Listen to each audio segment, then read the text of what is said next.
छांदोग्य उपनिषद में एक बहुत रोचक कथा है। रैक्व नाम के एक गाड़ीवान थे जिन्हें ब्रह्म ज्ञान प्राप्त था।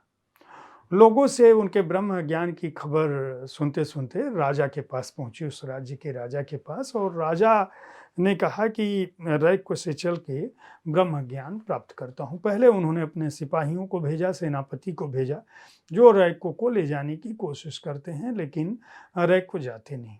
उसके बाद राजा को लगता है कि मैं खुद चलता हूं। राजा आते हैं और ढेर सारी स्वर्ण मुद्राएं लेकर आते हैं, बहुत सारे उपहार लेकर आते हैं, गाय लेकर आते हैं, और पहुंचने के बाद राजसी ठाट बाट में रथ पर बैठे रहते हैं और कहते हैं कि रैक्व, मैं ये सारे उपहार लेकर आया हूं, मुझे ब्रह्म ज्ञान दे दो। रैक्व जो है तिरस्कार के भाव से उसकी तरफ देखते हैं और कहते हैं मुंह फेर कर कि राजा चला जा, मेरी शांति भंग ना कर। अगली बार राजा फिर आते हैं, रथ से उतर कर आते हैं, रैक्व के पास जमीन पर बैठते हैं और उनसे अनुरोध करते हैं कि मुझे ब्रह्म ज्ञान दे दो। राजा का नाम होता है जानश्रुति। रैक्व को लगता है कि यह जानश्रुति जो है यह अपने राजत्व का अहंकार भूल आया है, इसलिए इसे ब्रह्म ज्ञान दिया जा सकता है। छांदोग्य उपनिषद की कथा यह कहती है कि उसके बाद रैक्व ने राजा को ब्रह्म ज्ञान दिया। लेकिन सवाल ये उठ सकता है कि आखिर रैक्व ने ब्रह्म ज्ञान दिया तो राजा के उपहारों का क्या किया? रैक्व ने राजा के उपहारों को ले लिया, यानी वो गाड़ियां, वो जो बैल थे, गाय थे, स्वर्ण मुद्राएं थी, वह सब स्वीकार कर लिया। तो आखिर राजा को ब्रह्म ज्ञान और गाड़ीवान के रूप में रैक्व ने क्यों स्वीकार किया उपहार? जनश्रुति ये कहती है कि दरअसल रैक्व को भौतिक जीवन के प्रति उदासीनता नहीं थी। उन्हें सुखवाद, संपत्ति मोह और विलासिता से ऐतराज था।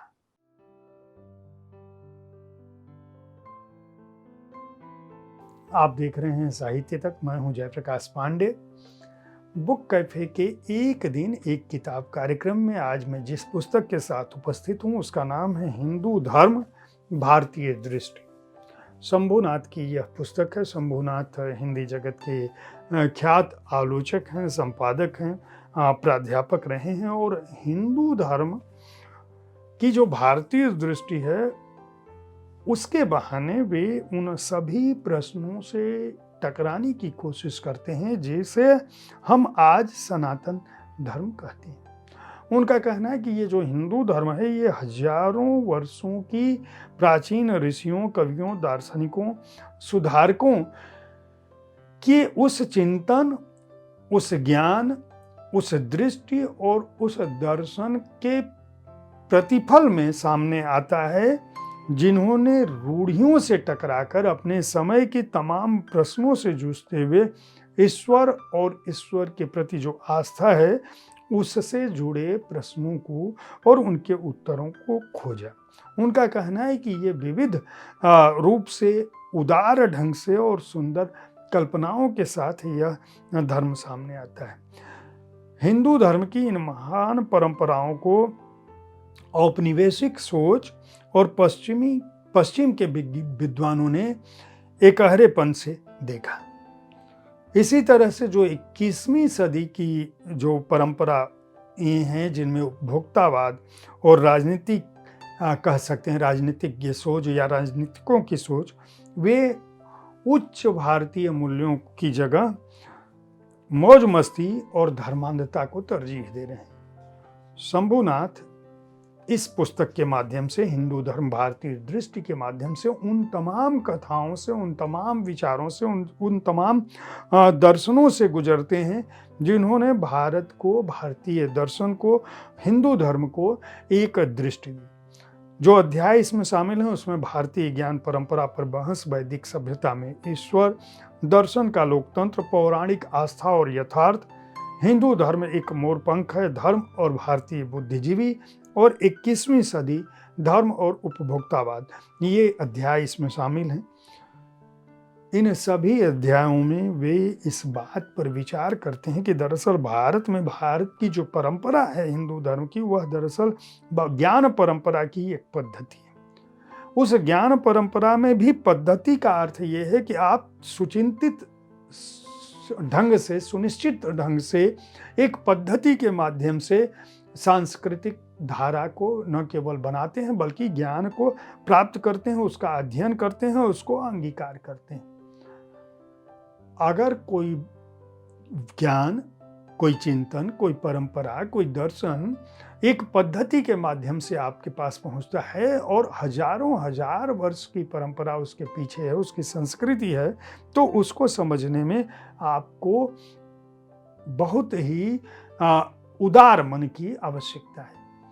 उनका कहना है कि दरअसल ऋग्वेद के 7वें मंडल में भारत का उल्लेख होता है। यहाँ से वो शुरू करते हैं और कहते हैं कि किस तरह से भारत जो है जम्बूद्वीप, सप्त सिंधु, आर्यावर्त से होते हुए पराशर, वाराह, मिहिर से होते हुए हिंदुस्तान के रूप में परिवर्तित होता है।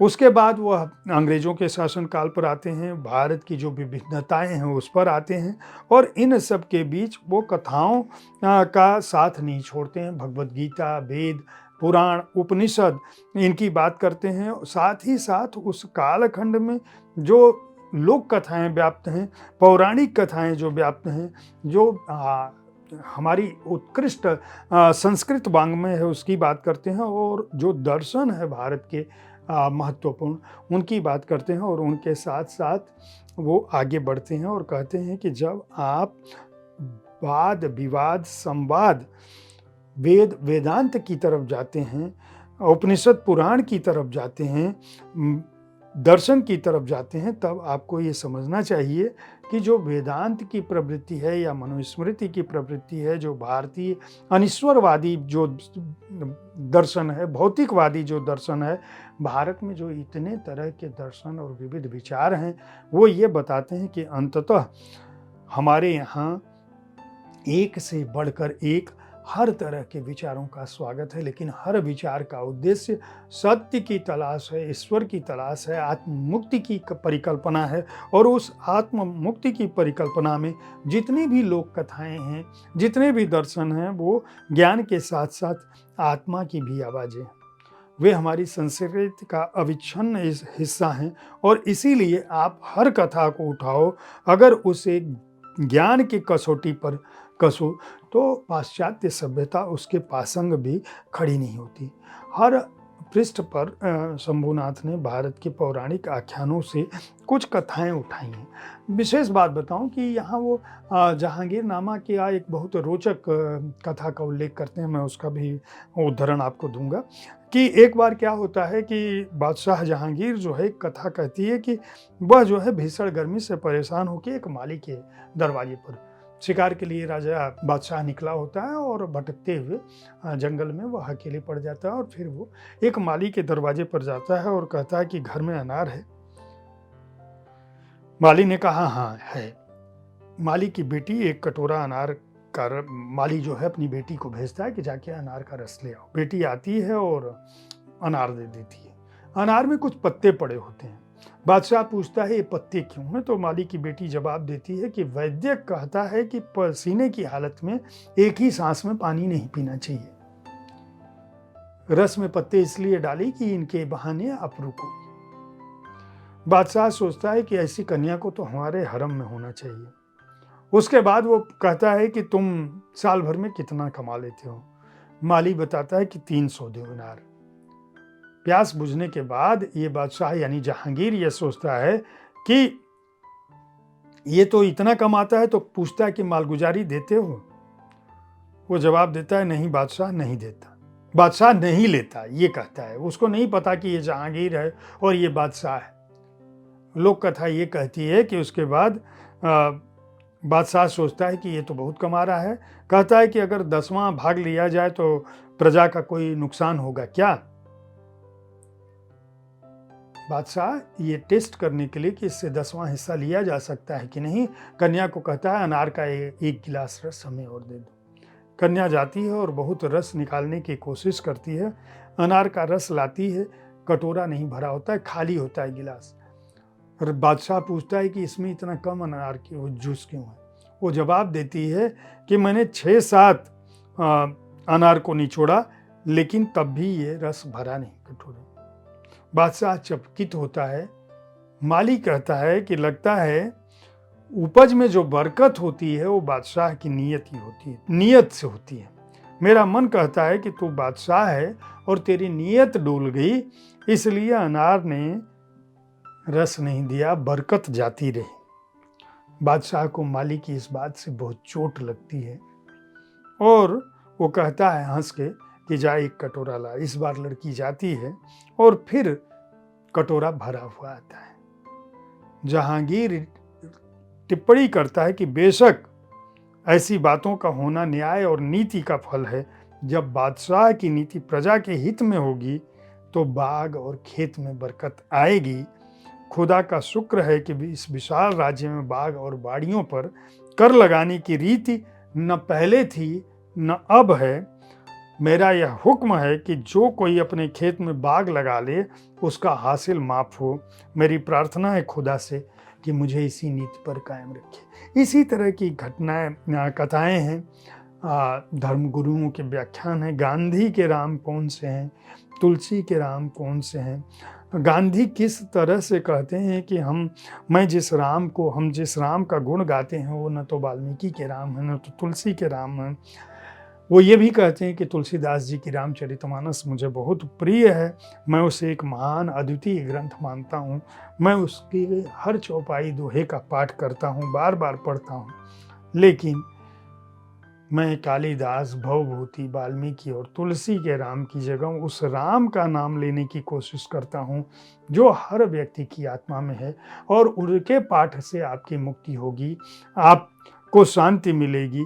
मेरा राम मुझको तारेगा, तुम्हारा राम तुझको तारेगा। इसलिए उस राम को तुम अपने जीवन में अंगीकार करो। वैष्णव जन जे तेने कहिए, जे पीर पराई जाड़े रे, पर दुखे उपकार करे तो मन अभिमान ना मेरे। ईश्वर अल्लाह तेरो नाम पर बहुत ऐतराज होता है, लेकिन हिंदू धर्म की जो भारतीय दृष्टि है वह किसी भी रूप में पाश्चात्य दृष्टि से अलग है। उसमें उपभोक्तावाद की जगह नहीं है, उसमें अपने आत्म को पहचानने की आवश्यकता है और उसी पर बल है।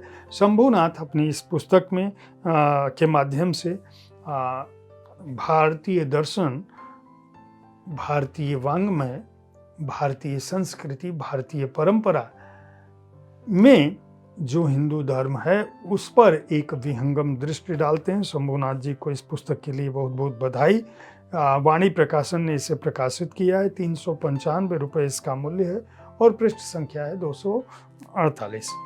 उम्मीद है साहित्य तक का यह एपिसोड आपको पसंद आया होगा। इस कार्यक्रम में आप किस तरह की पुस्तकों की चर्चा चाहते हैं उसके बारे में अपनी राय से हमें अवश्य अवगत कराते रहें। हमारी कोशिश होती है कि विविध विधाओं की पुस्तकों के साथ आपके पास मैं हर दिन पहुंचूं, ताकि आप उन पुस्तकों का चुनाव कर सकें जिन्हें आप पढ़ना चाहते हैं।